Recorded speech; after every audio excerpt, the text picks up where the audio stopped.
talking about pressure and Sanju Samson talking about pressure, well, he has handled it so well. As soon as he become opener, we spoke about this at the end of the last game, that we talk about taking to it like a fish to water. He's taken to it like a shark to water. 200s back to back.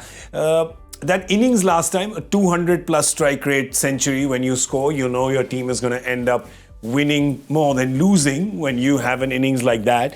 Zach, DK, if I was to ask you to pick a favourite shot of his in that, there was one six he hit over cover. It's just, there were many sixes. That's the one, I think, the shot which he hit against Keshav Maharaj. Yeah.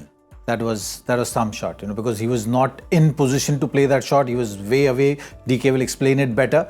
But he still managed to time it so well, and it went all the way for six. There's something about him that brings the word Makhan to mind, doesn't it, DK?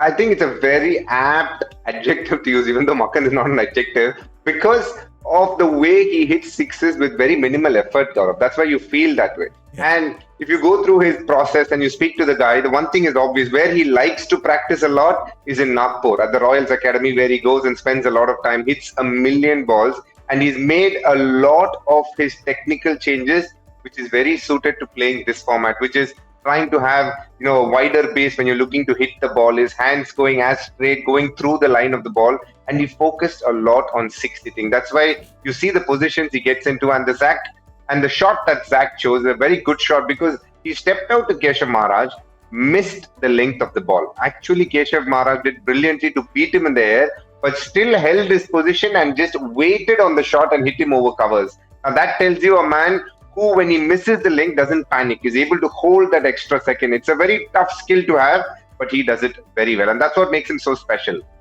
I mean, we saw those stats there. So I guess the question that comes to is obviously he's doing really well as opener, right? Now we all know that with T20 cricket in India at this point in time, Zach, there is a traffic jam at the top, right? The names that are not featuring, Yashasvi Jaiswal, Shubman Gill, Rituraj Gaikwad, Rishabh Pant has been playing at 3 as well, right? So these are the people who are not there. Now, given this performance and the backing that he's got from coach and captain, do you see him actually making a proper play? I'm not saying that you see him playing in this spot. I don't want to put you on the spot. But do you see him being a solid contender for 1, 2, 3? Do we agree that this is where he has to play? If he plays, this is where he should play. I think so. I think just the performance speaks for itself. So when you're looking at this team right now, the traffic jam used to be at the top order earlier. Yeah. Now you go 1 to 7. I think there's traffic jam. Yeah.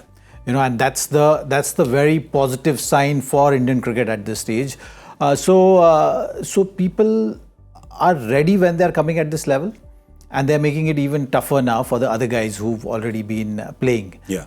Which is a very, very great sign for Indian cricket to go forward in this format. So I would say, I think for anyone, it's going to be only about consistent performances. Yeah. So no one will be able to take their eyes off the ball. You got to be focused through and through, and you got to be able to just keep on pushing that bar, so that it is not. I feel gone are the days where you will be saying that you have 1 good series, 2 good series, and your place is cemented in the side. Yeah. You will get opportunities. I think the cushion is getting smaller and smaller for all these players, which is going to push them to the limit with achieving that consistency. Such a good point, yeah. But do you think he's kind of cemented his hat in the ring, or do you agree with Zach that he has battled consistency or a lack of it previously? We've spoken about it in IPLs as well, and when he's playing for Indian cricket. But where do you see it with Sanju right now, DK? I think he's cemented his spot as an opener. Yashasvi Jaiswal and him will be the openers, at least for some time to come in the T20 format.